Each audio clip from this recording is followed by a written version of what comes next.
Tem 22 perguntas, gente. Não tem tempo para todas. Sortearei 6 perguntas aqui para os nossos painelistas.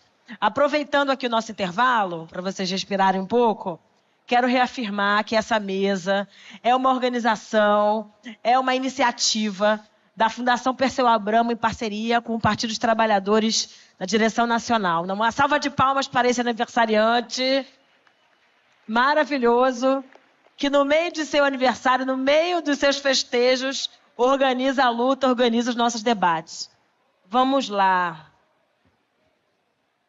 Temos aqui, deixa eu separar, ainda quero fazer paridade de gênero aqui dos nossos companheiros. Vamos lá. Quero selecionar aqui para o palestrante que estiver mais informado sobre os riscos da exploração da margem equatorial. Jorge Viana, topa esse desafio de falar sobre isso? Da Daniela Valdez. Como mitigar, evitar totalmente os riscos ao meio ambiente da exploração de petróleo da margem equatorial? Posso falar? 2 minutinhos. Olha, alguém aqui tem ideia de quanto que o Brasil exporta de petróleo por ano? 50 bilhões de dólares. É o terceiro, segundo ou primeiro produto de exportação do Brasil. A China é o maior mercado nosso. Nós exportamos 100 bilhões de dólares, importamos 50. Dos 100 bilhões de dólares, 40 bilhões de soja, 20 de petróleo e 20 de minério de ferro. 3 produtos responsáveis por 80%. Isso já existe.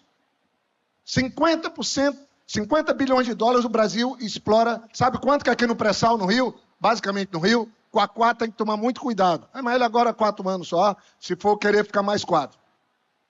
O pré-sal é responsável por 78% do petróleo que o Brasil exporta. Se não tivesse o pré-sal, o Brasil tinha caído as exportações fortemente nos últimos 8 anos. Enio, você que preside uma das mais interessantes empresas e está levando à frente. Esse estado aqui, 90% do que o Rio exporta é petróleo. E não puseram de pé, Jorge, nenhum projeto pensando que o petróleo do Rio é finito. Eu almocei com a presidente da Petrobras. Sabe quando acaba o pré-sal aqui? Para o Brasil e para cá? 2031, gente. Daqui a 6 anos. Daqui a 6 anos vai fazer assim, ó, a produção. Só que o Brasil e o mundo estão trabalhando com petróleo. Eu sempre defendi o meio ambiente, vou seguir defendendo, mas eu tenho um pouco de pragmatismo. Não dá para querer, por conta de ser lá na margem equatorial, tem que entender. Eu já teria liberado a pesquisa e o estudo há muito tempo. Porque o presidente Lula tem responsabilidade, temos uma ministra de meio ambiente com responsabilidade. Sabe quem está explorando lá 50 quilômetros de onde a gente quer furar o poço? A Noruega. Sabe o que é a Noruega? É o país que doa 1 bilhão para o Fundo Amazônia nosso. A empresa Equinor dele está explorando lá. E nós vamos chegar que a Petrobras não vai. A Petrobras explora o pré-sal sem acidente. É a melhor e maior tecnologia de explorar. Eu tenho muita preocupação com o meu rio, com o nosso rio, com o nosso ecossistema. Não estou dizendo que é longe demais, mas fica a 500 quilômetros de distância da foz do Amazonas, o poço que quer ser pesquisado. Fica a 170 quilômetros da costa do Amapá, a 800 quilômetros de Belém. Eu, sinceramente, sou 100% favorável à transição energética para a energia sustentável. Aí eu vou falar uma coisa que alguém pode chiar. Eu acho que a nossa transição de mobilidade não pode ser direto para o carro elétrico. Mas, Jorge, tu está contra o carro elétrico? Não, não é que eu estou contra. É que nós temos biocombustível, nós temos motor flex, nós temos tecnologia. Alguém sabe quantas peças tem um carro convencional que trouxe vocês até aqui? 6.000 peças. Sabe quanto que tem num elétrico? 500. Sabe qual é o preço de um carro elétrico? A metade é a bateria. Que quem produz? A China. A outra metade é aquele painel de conectividade. É desse jeito que a gente vai gerar emprego. Então, antes da gente ter alcançado um estágio, nós vamos fazer a transição para aquilo? Então, qual é o jeito? Eu falo, o Brasil hoje é o 7º em emissões. 30% do que é emitido de gases de efeito estufa é China. 15% são os Estados Unidos. Depois Europa, depois Rússia, depois Japão, depois... Aí vem o Brasil. Então, Conclui, eu Jorge. já concluo falando isso. Não é que tem que explorar. Eu acho que nós deveríamos estar fazendo a pesquisa, estudando, dando satisfação. E a última coisa, se for explorar, para mim não é royalties. Não é fazer como fizeram aqui no pré-sal, que podia ter mudado a história do povo brasileiro se o outro governo não tivesse vendido. Se for explorar lá, tem que ser a mais forte e definitiva mudança na história, primeiro dos 30 milhões de amazônicos que moram lá e de absoluta proteção ao meio ambiente. Eu estou falando de quase 14 trilhões que estão lá no subsolo que podem ser explorados. 14 trilhões. Obrigado. Obrigada, Jorge. Passar a palavra aqui para uma das mulheres da mesa, mas talvez Esther consiga responder essa questão. Da Fabiana. Como é possível falar de Amazônia e meio ambiente sem incluir nesta conversa uma pessoa indígena? Como é possível falar de Amazônia e meio ambiente sem incluir no debate, nesta conversa, uma pessoa indígena?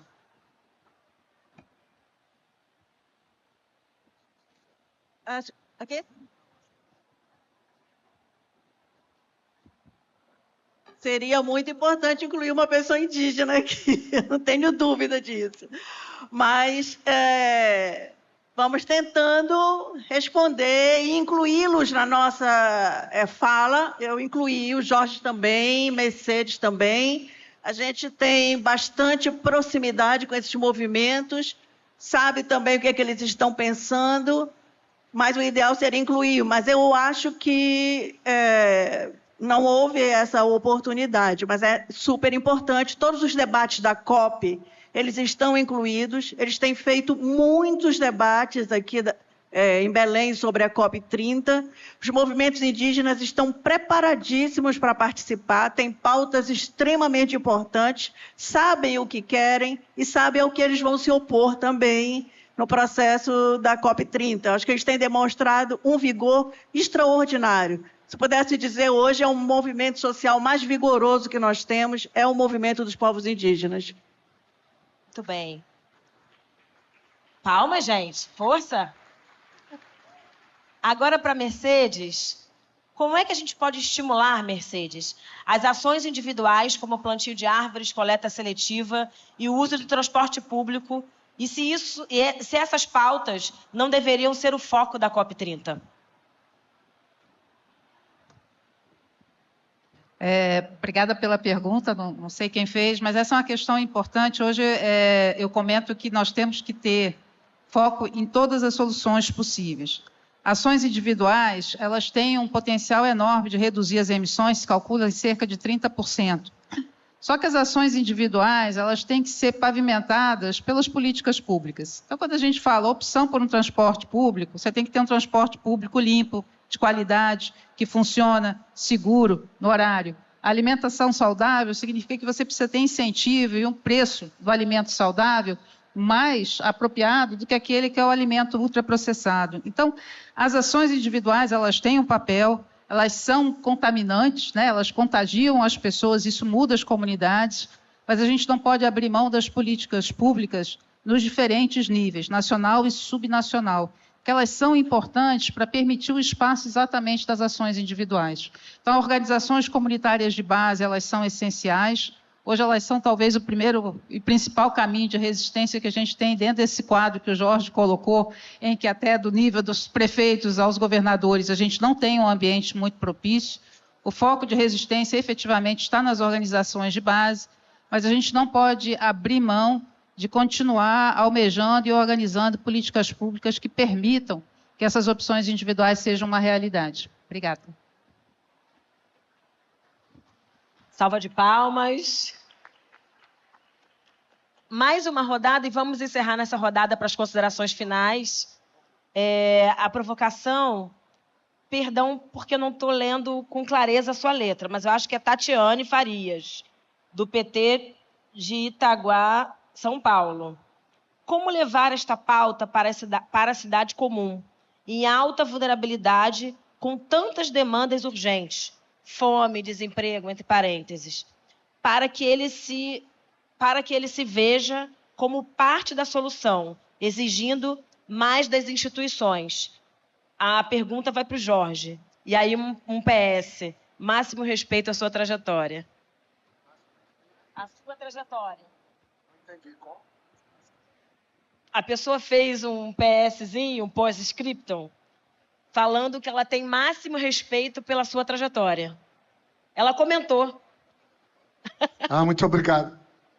Eu tenho uma deficiência e eu tenho dificuldade num ambiente de barulho, que eu sou 100% surdo desse ouvido, então por isso que eu sentei aqui e aí tenho uma certa dificuldade. Mas dos males o menor, porque todo mundo para viver muito tem que pagar algum pedágio. Eu acho que já paguei o meu e eu espero viver muito e fazer muita coisa. Por isso que eu corro, sou corredor de rua, maratonista, meio maratonista, que o ouvido não me impede disso. E tento me manter um pouco magro, para viver a vida intensamente. Mas eu queria, assim,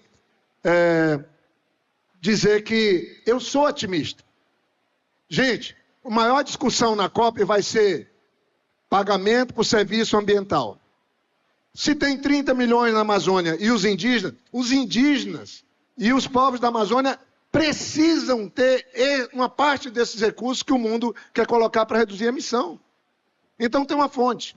Mas a minha maior ameaça na Amazônia hoje, a Esther já colocou. Eu acho que é no Brasil. Nós não podemos seguir com a violência do jeito que está. Sem isso não vai ter solução. O interessante é que essa coisa do mercado de carbono, que vai movimentar bilhões, eles não remuneram ainda o estoque. O que é um estoque? O lugar que guarda mais carbono é o oceano. Mas, assim, o estoque está nas árvores da Amazônia. E eles não pagam. O mercado vai remunerar quem desmatou e está dizendo que vai parar de desmatar e vai ganhar dinheiro. O cara desmatou, vai ganhar dinheiro por ter desmatado, e quem não desmatou, o seringueiro, o índio, não tem remuneração porque ele tem floresta. Nós estamos para mudar isso. A COP pode começar a mudar isso. E aí, quem vive na Amazônia vai dizer, eu moro na melhor região do mundo. Porque graças a estar morando aqui, ter cuidado, eu estou ganhando algo, estou tendo uma vida melhor para mim e para minha família. Essa virada de chave, eu tenho esperança que o nosso governo do presidente Lula, nesses 2 anos, se nós formos pragmáticos, mudarmos o financiamento, focarmos nos 30 milhões que vivem na Amazônia, nós podemos alcançar. Obrigado. Bom. Passar para a Esther e, a partir dessa provocação, já fazer suas considerações finais. Como fazer a compensação e apoio com políticas públicas aos agricultores familiares, assentados da reforma agrária e comunidades tradicionais para remediar os impactos das secas e das mudanças climáticas? A situação da agricultura familiar e assentados da reforma agrária na Amazônia está muito complicada, principalmente porque nós não tínhamos antes, na Amazônia, essas secas. Nós tínhamos secas de 50 em 50 anos.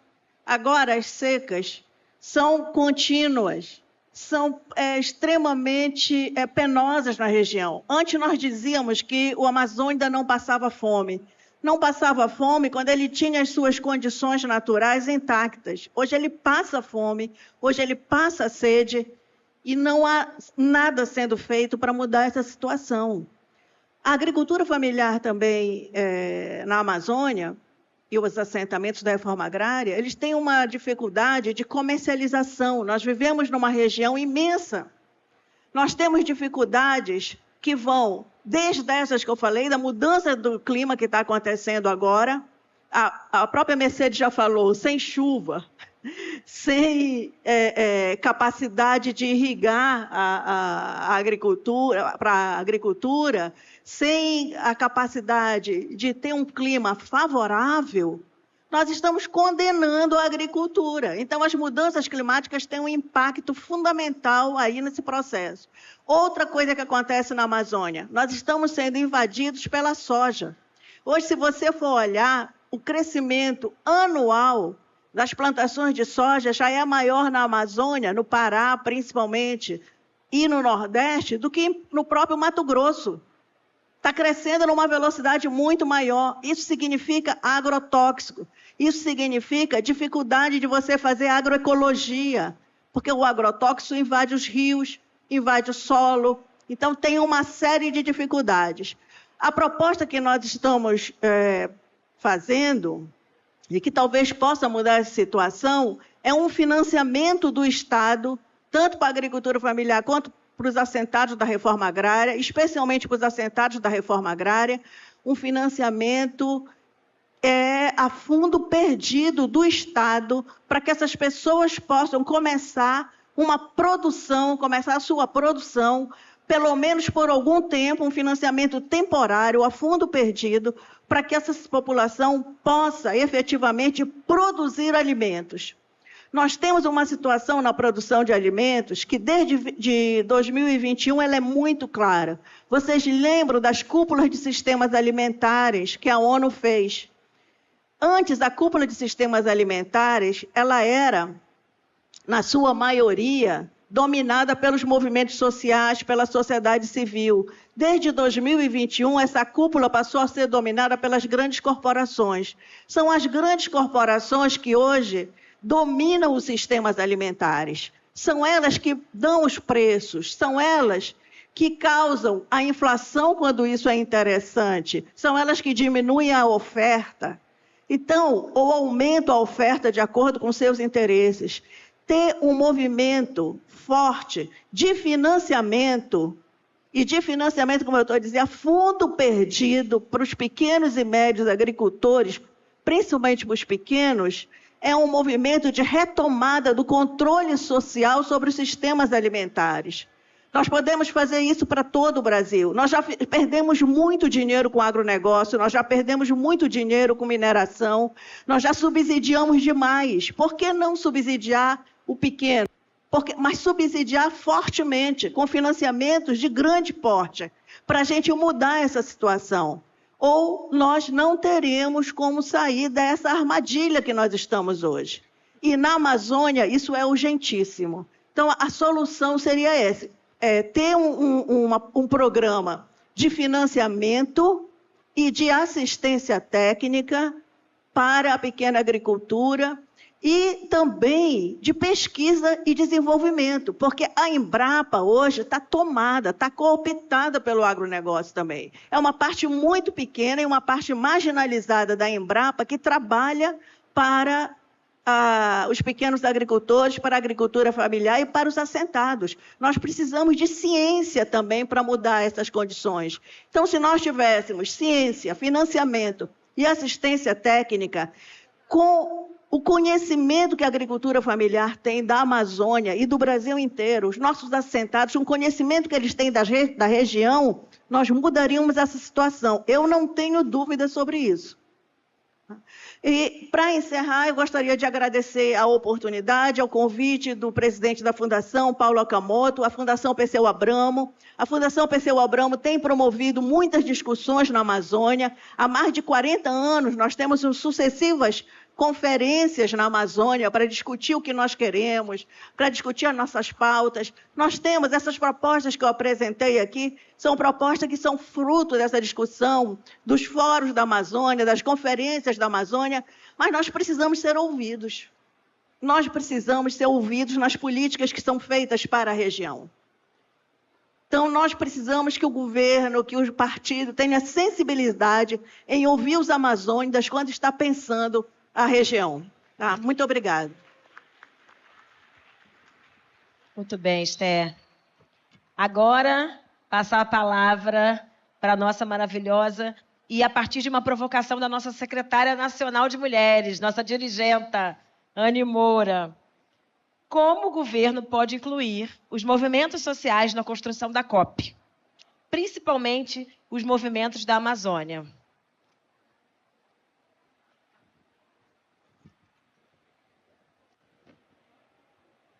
Bom, obrigada pela pergunta. Eu vou repetir o que os povos da Amazônia falam, né? Nada para a Amazônia sem os povos da Amazônia. Eu acho que isso é algo que a gente não pode esquecer. Vou aproveitar que a pergunta veio também, né, da secretária de Mulheres, né? Eu gostaria de chamar a atenção que dentro dos segmentos mais vulneráveis sobre a questão da mudança climática, há um recorte de gênero muito forte. Então, as mulheres são mais impactadas pelas questões de saúde, elas são mais impactadas pelas questões educacionais, mais impactadas pelas questões de água e de acesso a emprego. Então, essa discussão sobre mudança climática, ela também envolve um recorte muito forte, racial, de gênero, né, de etnias. Então, acho que essa é uma discussão importante. Outro dia me fizeram uma pergunta, o Jorge falou que ele permanece otimista, e eu acho que é bom a gente ouvir isso, porque eu lido com essa questão diariamente, dando aula sobre isso, fazendo pesquisa sobre isso, e me perguntam, mas você permanece otimista sabendo tudo o que você sabe? E a minha resposta, eu acho que para fechar, é a quem serve o nosso pessimismo. Porque se a gente adota o pessimismo, o que a gente faz é manter o status quo, é manter quem nos jogou nessa situação.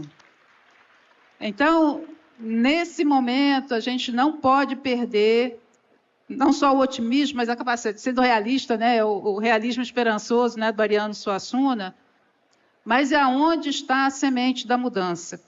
Eu acho que esses 45 anos, eles trouxeram para o Brasil essa discussão da redução das desigualdades, da inclusão, e essa discussão ela precisa ser reavivada, retomada, num ambiente muito mais hostil, é verdade, tanto no país como internacionalmente falando, mas ela é mais importante do que nunca.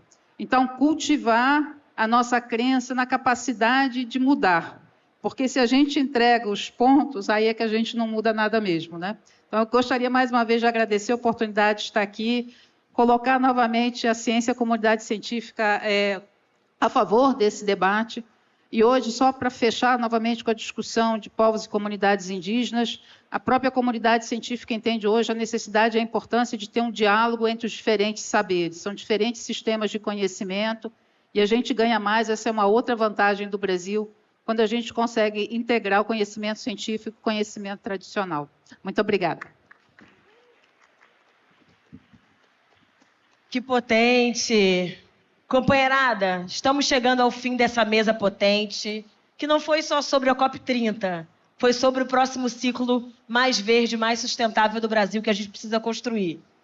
E olha, como vereadora preta petista que está recepcionando todo mundo aqui hoje, eu quero aproveitar e petetizar o nosso debate, dizendo que a nossa tarefa, enquanto militantes, enquanto dirigentes, enquanto formuladores de PT, vão basicamente se estruturar em 3 pontos que eu acho que são inegociáveis para a gente nesse ciclo até o novembro desse ano.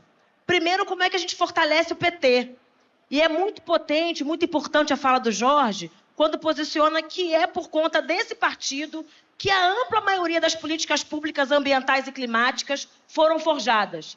Não haveria luta ambiental e climática sem o Partido dos Trabalhadores organizado e ganhando os governos. Nós somos um partido vocacionado ao poder, vocacionado às gestões, e é importante reforçar o jeito petista de governar. Num segundo momento, como é que a gente sustenta o nosso presidente Lula? E eu quero reforçar isso, porque está entre nós uma dificuldade da gente compreender que somos nós versus eles. A mídia hegemônica, os fascistas, os golpistas, inclusive ninguém falou aqui, eu vou falar, sem anistia não passarão. Sem anistia para os golpistas desse país. Neste momento, esse momento é fundamental para a gente afirmar as nossas bandeiras, chegarmos na COP30 alinhados e sabendo o seguinte: a desconstrução do nosso governo, a desconstrução do presidente Lula e a desconstrução das nossas defesas ambientais e climáticas versa sobre o imperialismo das grandes nações, o imperialismo do norte global e a necessidade deles nos recolonizarem. A luta de classes, pessoal, passa pela luta climática, passa pela luta ambiental. E todo militante hoje precisa saber que qualquer coisa fora disso, como diria Chico Mendes, que brilhantemente Jorge pontuou aqui, é jardinagem. Não é sobre a árvore do nosso quintal. É sobre o nutricídio alimentar, os nossos quilombolas passando fome, os nossos indígenas sendo massacrados. E nós, apesar de termos um dos maiores PIBs agrários do mundo, nós estamos com dificuldade de distribuir alimento com qualidade de alimentar para as nossas crianças, para as nossas periferias, para as nossas favelas e para o nosso futuro. É muito urgente a gente determinar o seguinte: esta COP30 precisa ser a COP da nossa emancipação, inclusive emancipação do desenvolvimento, inclusive emancipação industrial, tá? Não virá soluções do norte global sobre a quantidade de gases de efeito estufa que nós precisamos diminuir. Que a gente construa, o presidente Lula está certo. Nós precisamos construir mais pátios industriais para produzir os nossos transportes limpos. Nós precisamos produzir os nossos empregos verdes. O capitalismo não quer que a gente construa emprego nesse século XXI. E emprego tem que ser limpo, verde, inclusivo para a nossa companheirada que está nas favelas e periferias passando fome. Rumo à COP30 e viva o Partido dos Trabalhadores. Partido! Partido! Partido! Partido! É das trabalhadoras!